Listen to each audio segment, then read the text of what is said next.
PSC Malayalam ചാനലിലേക്ക് എല്ലാവർക്കും സ്വാഗതം. ഇത് നമ്മൾ ചർച്ച ചെയ്യുന്നത് നവംബർ 8 പുറത്തിറങ്ങിയ തൊഴിൽ വാർത്തയിലെ പോയിന്റുകളാണ്. പുതിയ SCERT ചാപ്റ്ററുകളാണ് ബേസ് ചെയ്തിട്ടുള്ള പോയിന്റുകളാണ് ഇന്നത്തെ വീഡിയോയിൽ നമ്മൾ ചർച്ച ചെയ്യുന്നത്. നമുക്ക് പോയിന്റിലേക്ക് കിടക്കാം. ലോഹങ്ങളുടെ പേരിൽ അറിയപ്പെടുന്ന പ്രാചീന കാലഘട്ടത്തിലെ വിവിധ കാലയളവുകളേവ? ചെമ്പുയുഗം, വെങ്കലയുഗം, അയോയുഗം.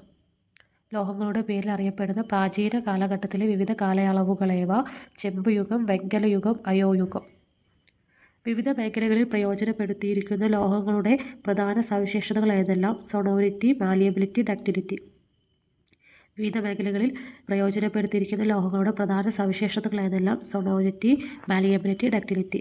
ദുരന്തബാധിത പ്രദേശങ്ങളിൽ അടിയന്തരമായി പണിയുന്നതും സൈനികാവശ്യങ്ങൾക്ക് ഉപയോഗിക്കുന്നതുമായ താൽക്കാലിക പാലം ഏത്? ബെയ്ലി പാലം.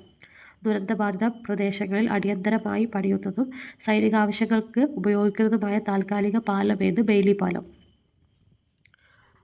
നമുക്കറിയാം ചൂരൽമല ദുരന്തമൊക്കെ ഉണ്ടായ സമയത്ത് ഈ ബെയ്ലി പാലം എന്ന് പറഞ്ഞിട്ടുള്ള ഇത് നമ്മൾ കണ്ടിരുന്നു അല്ലേ. മുൻകൂട്ടി നിർമ്മിക്കപ്പെട്ട ഭാഗങ്ങൾ കൂട്ടി യോജിപ്പിച്ച് എളുപ്പത്തിൽ നിർമ്മിക്കാവുന്നതും എടുത്തു മാറ്റാവുന്നതുമായ പാലം ഏത്? ബെയ്ലി പാലം കേട്ടോ. മുൻകൂട്ടി നിർമ്മിക്കപ്പെട്ട ഭാഗങ്ങൾ കൂട്ടി യോജിപ്പിച്ച് എളുപ്പത്തിൽ നിർമ്മിക്കാവുന്നതും എടുത്തു മാറ്റാവുന്നതുമായ പാലം ഏത്? ബെയ്ലി പാലം. രണ്ടാം ലോക മഹായുദ്ധകാലത്ത് ആദ്യമായി ഇത്തരം പാലം നിർമ്മിച്ച ബ്രിട്ടീഷ് വാർ ഓഫീസ് ഉദ്യോഗസ്ഥനായിരുന്ന സിവിൽ എഞ്ചിനീയറാണ് ഡൊണാൾഡ് കോൾമാൻ ബെയ്ലി.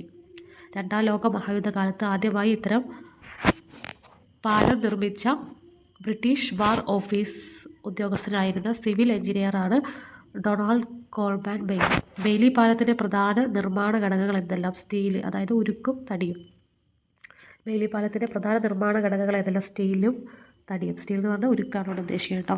ലോഹങ്ങളുടെ പ്രധാന സ്രോതസ്സായ ഭൂഭാഗം ഏത്? ഭൂവൽക്കം. ലോഹങ്ങളുടെ പ്രധാനപ്പെട്ട സ്രോതസ്സായ ഭൂഭാഗം ഏത്? ഭൂവൽക്കം. പ്രകൃതിയിൽ ഏറെക്കുറെ സ്വതന്ത്രാവസ്ഥയിൽ സ്ഥിതി ചെയ്യുന്ന ലോഹങ്ങളേവ? സ്വർണ്ണം, വെള്ളി. പ്രകൃതിയിൽ ഏറെക്കുറെ സ്വതന്ത്രാവസ്ഥയിൽ സ്ഥിതി ചെയ്യുന്ന ലോഹങ്ങളേവ? സ്വർണ്ണം, വെള്ളി. ലോഹങ്ങൾ പ്രകൃതിയിൽ കൂടുതലായും സംയുക്താവസ്ഥയിൽ കാണപ്പെടാൻ കാരണമെന്ന് ക്രിയാശീലം കൂടിയവയായതിനാൽ. ലോഹങ്ങൾ പ്രകൃതിയിൽ കൂടുതലായും സംയുക്താവസ്ഥയിൽ കാണപ്പെടാൻ കാരണമെന്ന് ക്രിയാശീലം കൂടിയവയായതിനാൽ.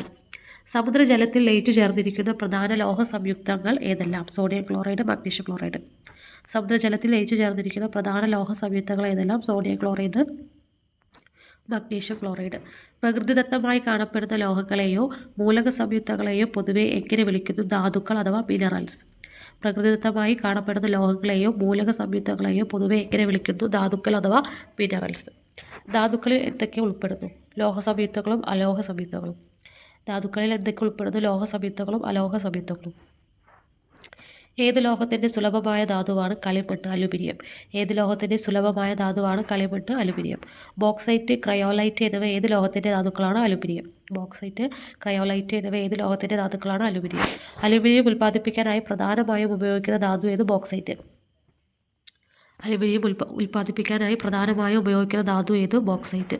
ഒരു ലോഹം വേർതിരിക്കാൻ ഉപയോഗിക്കുന്ന ധാതുവിന് എന്തൊക്കെ ഗുണങ്ങൾ ഉണ്ടായിരിക്കണം? സുലഭമായിരിക്കണം, എളുപ്പത്തിൽ വേർതിരിച്ചെടുക്കാൻ കഴിയണം, ലോഹാംശം കൂടുതൽ ഉണ്ടാവണം, ഉൽപ്പാദന ചെലവ് കുറഞ്ഞിരിക്കണം. ഒരു ലോഹം വേർതിരിക്കാൻ ഉപയോഗിക്കുന്ന ധാതുവിന് എന്തൊക്കെ ഗുണങ്ങൾ ഉണ്ടായിരിക്കണം? സുലഭമായിരിക്കണം, എളുപ്പത്തിൽ വേർതിരിച്ചെടുക്കാൻ കഴിയണം, ലോഹാംശം കൂടുതൽ ഉണ്ടാവണം, ഉൽപ്പാദന ചെലവ് കുറഞ്ഞിരിക്കണം. ഏത് ധാതുവിൽ നിന്നാണോ എളുപ്പത്തിലും ലാഭകരമായും ഒരു ലോഹം വേർതിരിച്ചെടുക്കാൻ കഴിയുന്നത് ആ ധാതു എപ്രകാരം അറിയപ്പെടുന്നു? അയിര് അഥവാ ഓർ. ഏത് ധാതുവിൽ നിന്നാണോ എളുപ്പത്തിലും ലാഭകരമായും ഒരു ലോഹം വേർതിരിച്ചെടുക്കാൻ കഴിയുന്നത് ആ ധാതു എപ്രകാരം അറിയപ്പെടുന്നു? അയിര്. അലുമിനിയം നിർമ്മാണത്തിന് അയിര് ഏതാണ്? ബോക്സൈറ്റ്. അലുമിനിയം നിർമ്മാണത്തിലെ അയിര് ഏതാണ്? ബോക്സൈറ്റ്. അയിരുകളിൽ നിന്ന് ലോഹം വേർതിരിച്ചെടുക്കാൻ ഉപയോഗിക്കുന്ന പ്രധാനമായും 3 ഘട്ടങ്ങളിലുള്ള പ്രവർത്തനങ്ങൾ അടങ്ങിയ പ്രക്രിയ എങ്ങനെ അറിയപ്പെടുന്നു? ലോഹ നിഷ്കർഷണം. അയിരുകളിൽ നിന്ന് ലോഹം വേർതിരിച്ചെടുക്കാൻ ഉപയോഗിക്കുന്ന പ്രധാനമായും 3 ഘട്ടങ്ങളിലുള്ള പ്രവർത്തനങ്ങൾ അടങ്ങിയ പ്രക്രിയകൾ എങ്ങനെ അറിയപ്പെടുന്നു? ലോഹ നിഷ്കർഷണം. ലോഹ നിഷ്കർഷണത്തിലൂടെ 3 ഘട്ടങ്ങൾ ഏതെല്ലാം? അയിരുകളുടെ സാന്ദ്രണം, സാന്ദ്രീകരിച്ച അയിരിൽ നിന്ന് ലോഹത്തെ വേർതിരിക്കൽ, ലോഹ ശുദ്ധീകരണം. ലോഹ നിഷ്കർഷണത്തിലെ 3 ഘട്ടങ്ങൾ ഏതെല്ലാം? അയിരുകളുടെ സാന്ദ്രണം, സാന്ദ്രീകരിച്ച അയിരിൽ നിന്ന് ലോഹത്തെ വേർതിരിക്കൽ, ലോഹ ശുദ്ധീകരണം. ഭൂവൽക്കത്തിൽ നിന്ന് ഖനനം ചെയ്തെടുക്കുന്ന അയിരിലെ അപദ്രവ്യങ്ങളെ നീക്കം ചെയ്ത് അയിരിലെ ലോഹാംശം വർദ്ധിപ്പിക്കുന്ന പ്രക്രിയ ഏത്? അയിരുകളുടെ സാന്ദ്രണം. ഭൂവൽക്കത്തിൽ നിന്ന് ഖനനം ചെയ്തെടുക്കുന്ന അയിരിലെ അപദ്രവ്യങ്ങളെ നീക്കം ചെയ്ത് അയിരിലെ ലോഹാംശം വർദ്ധിപ്പിക്കുന്ന പ്രക്രിയ ഏത്? അയിരുകളുടെ സാന്ദ്രണം. ഖനനം ചെയ്തെടുക്കുന്ന അയിരിൽ അടങ്ങിയിരിക്കുന്ന മണ്ണ്, മണൽ എന്നിവ പോലത്തെ ഭൗമ മാലിന്യങ്ങൾ ഏത് പേരിൽ അറിയപ്പെടുന്നു? ഗാങ്. ഖനനം ചെയ്തെടുക്കുന്ന അയിരിൽ അടങ്ങിയിരിക്കുന്ന മണ്ണ്, മണൽ എന്നിവ പോലത്തെ ഭൗമ മാലിന്യങ്ങൾ ഏത് പേരിൽ അറിയപ്പെടുന്നു? ഗാങ്. അയിരിൻ്റെയും ഗാങ്ങിൻ്റെയും സ്വഭാവമനുസരിച്ച് അയിരുകളുടെ സാന്ദ്രണത്തിനായി അവലംബിക്കുന്ന വിവിധ മാർഗങ്ങളേവ? ജലപ്രവാഹത്തിൽ കഴുകിയെടുക്കൽ, പ്ലവന പ്രക്രിയ, കാന്തിക വേർതിരിക്കൽ, ലീച്ചിങ്. അപ്പോൾ ക്വസ്റ്റ്യൻ എന്താ? അയിരിൻ്റെയും ഗാങ്ങിൻ്റെയും സ്വഭാവമനുസരിച്ച് അയിരുകളുടെ സാന്ദ്രണത്തിനായി അവലംബിക്കുന്ന വിവിധ മാർഗങ്ങളേവ? 1. ജലപ്രവാഹത്തിൽ കഴുകിയെടുക്കൽ, പ്ലവന പ്രക്രിയ, കാന്തിക വേർതിരിക്കൽ, ലീച്ചിങ്. അതിനു മുന്നേ ഇവിടെ ഒരു ചെറിയ ബോക്സും ലോഹങ്ങളും അയിരുകളും എന്നുള്ളതായിട്ടൊരു ബോക്സ് കൊടുത്തിട്ടുണ്ട്. അലുമിനിയം എന്ന ലോഹത്തിൻ്റെ അയിരാണ് ബോക്സൈറ്റ് കേട്ടോ. അലുമിനിയം എന്ന ലോഹത്തിൻ്റെ അയിരാണ് ബോക്സൈറ്റ്. ഇരുമ്പിൻ്റെ അയിരുകളാണ് ഹേമറ്റൈറ്റും മാഗ്നറ്റൈറ്റും. ഇരുമ്പിൻ്റെ അയിരുകളാണ് ഹേമറ്റൈറ്റും മാഗ്നറ്റൈറ്റും. കോപ്പറിൻ്റെ അയിരുകളാണ് കോപ്പർ പൈറൈറ്റ്സും കോപ്പർ ഗ്ലാൻസും കുപ്രൈറ്റ്. കോപ്പറിൻ്റെ അയിരുകളാണ് copper pyrites, copper glance, cuprite. സിങ്കിൻ്റെ അയിരുകളാണ് സിങ്ക് ബ്ലൻഡ്, കലാമിൻ. സിങ്കിൻ്റെ അയിരാണ് സിങ്ക് ബ്ലൻഡ്, കലാമിൻ. ടിന്നിൻ്റെ അയിരുകളാണ് കാസിറ്ററൈറ്റ്, ടിൻസ്റ്റോൺ. ടിന്നിൻ്റെ അയിരുകളാണ് കാസിറ്ററൈറ്റ്, ടിൻസ്റ്റോൺ. ജലപ്രവാഹത്തിൽ കഴുകിയെടുക്കൽ എന്ന മാർഗത്തിലൂടെ പൊതുവായി സാന്ദ്രണം ചെയ്തെടുക്കുന്നത് ഏതിനം അയിരുകളെയാണ്? ഓക്സൈഡ് അയിരുകളെ. ജലപ്രവാഹത്തിൽ കഴുകിയെടുക്കൽ എന്ന മാർഗത്തിലൂടെ പൊതുവായി സാന്ദ്രണം ചെയ്തെടുക്കുന്നത് ഏതിനം അയിരുകളെയാണ്? ഓക്സൈഡ് അയിരുകളെ. അയിരിന് ഗാങ്ങിനേക്കാൾ സാന്ദ്രത കൂടുതലാണെങ്കിൽ സാന്ദ്രണത്തിന് ഉപയോഗിക്കുന്ന മാർഗമേത്? ജലപ്രവാഹത്തിൽ കഴുകിയെടുക്കൽ. അയിരിന് ഗാങ്ങിനേക്കാൾ സാന്ദ്രത കൂടുതലാണെങ്കിൽ സാന്ദ്രണത്തിന് ഉപയോഗിക്കുന്ന മാർഗമേത്? ജലപ്രവാഹത്തിൽ കഴുകിയെടുക്കൽ. പൊങ്ങിക്കിടക്കുന്ന സാന്ദ്രത കുറഞ്ഞ ഗാങ്ങിനെ അരിച്ചുമാറ്റി സാന്ദ്രത കൂടിയ അടിയിൽ അവശേഷിക്കുന്ന അയിരിനെ എടുക്കുന്ന സാന്ദ്രീകരണം ഏത്? ജലപ്രവാഹത്തിൽ കഴുകിയെടുക്കൽ. ഓക്കെ, അപ്പോൾ അതായത് പൊങ്ങിക്കിടക്കുന്ന സാന്ദ്രത കുറഞ്ഞ ഗാങ്ങിനെ എന്ത് ചെയ്യുന്നു? അരിച്ചു മാറ്റിയിട്ട് സാന്ദ്രത കൂടിയ അടിയിൽ അവശേഷിക്കുന്ന അയിരിനെ എടുക്കുന്ന പ്രക്രിയയാണ് ജലപ്രവാഹത്തിൽ കഴുകിയെടുക്കൽ. ഓക്കെ, അയിര് സാന്ദ്രത കുറഞ്ഞതും ഗാങ് സാന്ദ്രത കൂടുതലുമായ സാഹചര്യത്തിൽ ഉപയോഗപ്പെടുത്തുന്ന മാർഗമേത്? പ്ലവന പ്രക്രിയ. ഇനി അയിരിന് സാന്ദ്രത കുറഞ്ഞതും ഗാങ് സാന്ദ്രത കൂടിയതുമായ സാഹചര്യത്തിൽ ഉപയോഗപ്പെടുത്തുന്ന മാർഗമാണ് പ്ലവന പ്രക്രിയ. പൊടിച്ച അയിരിനെ ജലവും പൈൻ ഓയിലും കൂടിക്കലർന്ന മിശ്രിതവുമായി കലർത്തി ശക്തിയായ വായുപ്രവാഹത്തിൽ ഇളക്കുമ്പോഴുണ്ടാകുന്ന പതയോടൊപ്പം അയിരിൻ്റെ കണങ്ങൾ പറ്റിപ്പിടിക്കുകയും പൊങ്ങിക്കിടക്കുകയും ചെയ്യുന്നത് ഏത് പ്രക്രിയയിലാണ്? പ്ലവന പ്രക്രിയ. പൊടിച്ച അയിരിനെ ജലവും പൈൻ ഓയിലും കൂടിക്കലർന്ന മിശ്രിതവുമായി കലർത്തി ശക്തിയായ വായുപ്രവാഹത്തിൽ ഇളക്കുമ്പോഴുണ്ടാക്കുന്ന പതയോടൊപ്പം അയിരിൻ്റെ കണങ്ങൾ പറ്റിപ്പിടിക്കുകയും പൊങ്ങിക്കിടക്കുകയും ചെയ്യുന്നത് ഏത് പ്രക്രിയയിലാണ്? പ്ലവന പ്രക്രിയ. പ്രധാനമായും ഏതിനം അയിരുകളെ സാന്ദ്രണം ചെയ്യാനാണ് പ്ലവന പ്രക്രിയ ഉപയോഗിക്കുന്നത്? സൾഫൈഡ് അയിരുകൾ കേട്ടോ. പ്രധാനമായും ഏതിനം അയിരുകളെ സാന്ദ്രണം ചെയ്യാനാണ് പ്ലവന പ്രക്രിയ ഉപയോഗിക്കുന്നത്? സൾഫൈഡ് അയിരുകൾ. ഒരു കാന്തിക റോളറിലൂടെ പൊടിച്ച അയിരിനെ കടത്തിവിടുമ്പോൾ കാന്തിക സ്വഭാവമുള്ള അയിരോ ഗാങ്ങോ വേർതിരിക്കപ്പെടുന്നു. ഇത്തരത്തിൽ ശുദ്ധമായ അയിര് ലഭ്യമാക്കുന്ന പ്രക്രിയ ഏത്? കാന്തിക വേർതിരിക്കൽ. ഒരു കാന്തിക റോളറിലൂടെ പൊടിച്ച അയിരിനെ കടത്തിവിടുമ്പോൾ കാന്തിക സ്വഭാവമുള്ള അയിരോ ഗാങ്ങോ വേർതിരിക്കപ്പെടുന്നു. ഇത്തരത്തിൽ ശുദ്ധമായ അയിര് ലഭ്യമാക്കുന്ന പ്രക്രിയ ഏത്? കാന്തിക വേർതിരിക്കൽ. കാന്തികമായ വേർതിരിക്കലിലൂടെ ശുദ്ധമാക്കപ്പെടുന്ന അയിരുകൾക്ക് ഉദാഹരണങ്ങളേവ? മാഗ്നറ്റൈറ്റും ടിൻസ്റ്റോണും. കാന്തികമായ വേർതിരിക്കലിലൂടെ ശുദ്ധമാക്കപ്പെടുന്ന അയിരുകൾക്ക് ഉദാഹരണങ്ങളേവ? മാഗ്നറ്റൈറ്റും ടിൻസ്റ്റോണും. പൊടിച്ച അയിര് അനുയോജ്യമായ ഒരു ലായകവുമായി ചേർക്കുമ്പോൾ അയിര് അതിൽ ലയിക്കുകയോ രാസപ്രവർത്തനത്തിന് വിധേയമാകുകയോ ചെയ്ത് ലായനിയായി മാറുന്നു. എന്നാൽ ഗാങ് ഇതിൽ ലയിക്കുന്നില്ല. ഇതിനെ പിന്നീട് അരിച്ചു മാറ്റുന്നു. ഈ പ്രക്രിയ ഏത് പേരിൽ അറിയപ്പെടുന്നു? ലീച്ചിങ്. അതായത് പൊടിച്ച അയിര് അനുയോജ്യമായ ഒരു ലായകവുമായി ചേരുമ്പോൾ അയിര് അതിൽ ലയിക്കുകയോ രാസപ്രവർത്തനത്തിന് വിധേയമാവുകയോ ചെയ്ത് ലായനിയായി മാറുന്നു. എന്നാൽ ഗാങ് ഇതിൽ ലയിക്കുന്നില്ല. ഇതിനെ പിന്നീട് അരിച്ചു മാറ്റുന്നു. ഈ പ്രക്രിയ ഏതു പേരിൽ അറിയപ്പെടുന്നു? ലീച്ചിങ്. അലുമിനിയത്തിൻ്റെ അയിരായ ബോക്സൈറ്റിനെ സാന്ദ്രണം ചെയ്യാനുള്ള രീതി ഏത്? ലീച്ചിങ്. അലുമിനിയത്തിൻ്റെ അയിരായ ബോക്സൈറ്റിനെ സാന്ദ്രണം ചെയ്യാനുള്ള രീതി ഏത്? ലീച്ചിങ്. സ്വർണം, വെള്ളി എന്നീ ലോഹങ്ങളുടെ അയിരുകളെ നേർപ്പിച്ച ഏത് ലായനിയുമായി വായുവിൻ്റെ സാന്നിധ്യത്തിൽ ലീച്ചിങ് നടത്തിയാണ് ഈ ലോഹങ്ങളെ വേർതിരിക്കുന്നത്? സോഡിയം സയനൈഡും പൊട്ടാസ്യം സയനൈഡും കേട്ടോ. അപ്പോൾ എന്താ ക്വസ്റ്റ്യൻ?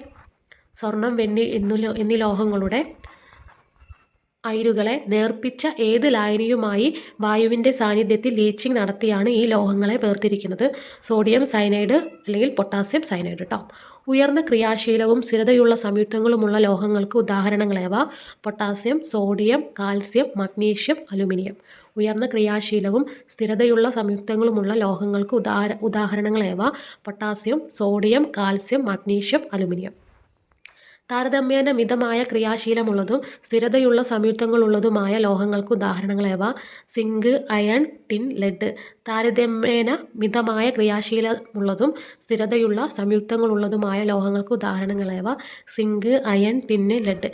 ക്രിയാശീലവും സംയുക്തങ്ങളുടെ സ്ഥിരതയും വളരെ കുറഞ്ഞതും പ്രകൃതിയിൽ ഏറെക്കുറെ സ്വതന്ത്രാവസ്ഥയിൽ കാണപ്പെടുന്നതുമായ ലോഹങ്ങൾക്ക് ഉദാഹരണങ്ങളേവ? Copper, mercury, silver, gold. ക്രിയാശീലവും സംയുക്തങ്ങളുടെ സ്ഥിരതയും വളരെ കുറഞ്ഞതും പ്രകൃതിയിൽ ഏറെക്കുറെ സ്വതന്ത്രാവസ്ഥയിൽ കാണപ്പെടുന്നതുമായ ലോഹങ്ങൾക്ക് ഉദാഹരണങ്ങളേവ? Copper, mercury, silver, gold. ഏത് ലോഹത്തിൻ്റെ അയിരുകളെയാണ് നിയന്ത്രിതമായ രീതിയിൽ ചൂടാക്കി ലോഹത്തിൽ എളുപ്പത്തിൽ വേർതിരിക്കാവുന്നത്? മെർക്കുറിയുടെ. ഏത് ലോഹത്തിൻ്റെ അയിരുകളെയാണ് നിയന്ത്രിതമായ രീതിയിൽ ചൂടാക്കി ലോഹത്തിൽ എളുപ്പത്തിൽ വേർതിരിക്കാവുന്നത്? മെർക്കുറിയുടെ. താരതമ്യേന മിതമായ ക്രിയാശീലമുള്ള ഏതൊക്കെ ലോഹങ്ങളുടെ അയിരുകളാണ് പൊതുവെ ഓക്സൈഡിൻ്റെയോ സൾഫൈഡിൻ്റെയോ കാർബണൈറ്റിൻ്റെയോ രൂപത്തിൽ കാണപ്പെടുന്നത്? Zinc, iron, tin, lead. താരതമ്യേന മിതമായ ക്രിയാശീലമുള്ള ഏതൊക്കെ ലോഹങ്ങളുടെ അയിരുകളാണ് പൊതുവെ ഓക്സൈഡിൻ്റെയോ സൾഫൈഡിൻ്റെയോ കാർബണൈറ്റിൻ്റെയോ രൂപത്തിൽ കാണപ്പെടുന്നത്? Zinc, iron, tin, lead.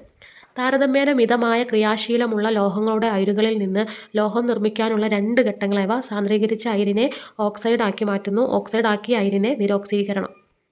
Okay, അപ്പോൾ താരതമ്യേന മിതമായ ക്രിയാശീലമുള്ള ലോഹങ്ങളുടെ അയിരുകളിൽ നിന്ന് ലോഹം നിർമ്മിക്കാനുള്ള 2 ഘട്ടങ്ങളേവ?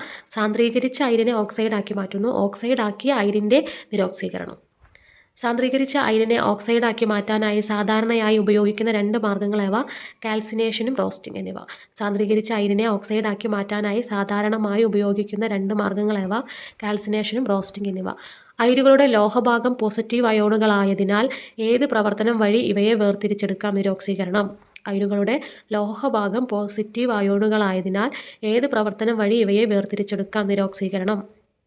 ഇരുമ്പ്, സിങ്ക്, ടിൻ തുടങ്ങിയ മിതമായ ക്രിയാശീലമുള്ള ലോഹങ്ങളെ അവയുടെ ഓക്സൈഡ് അയിരിൽ നിന്ന് വേർതിരിക്കാൻ നിരോക്സീകാരിയായി ഉപയോഗിക്കുന്നവ ഏതെല്ലാം?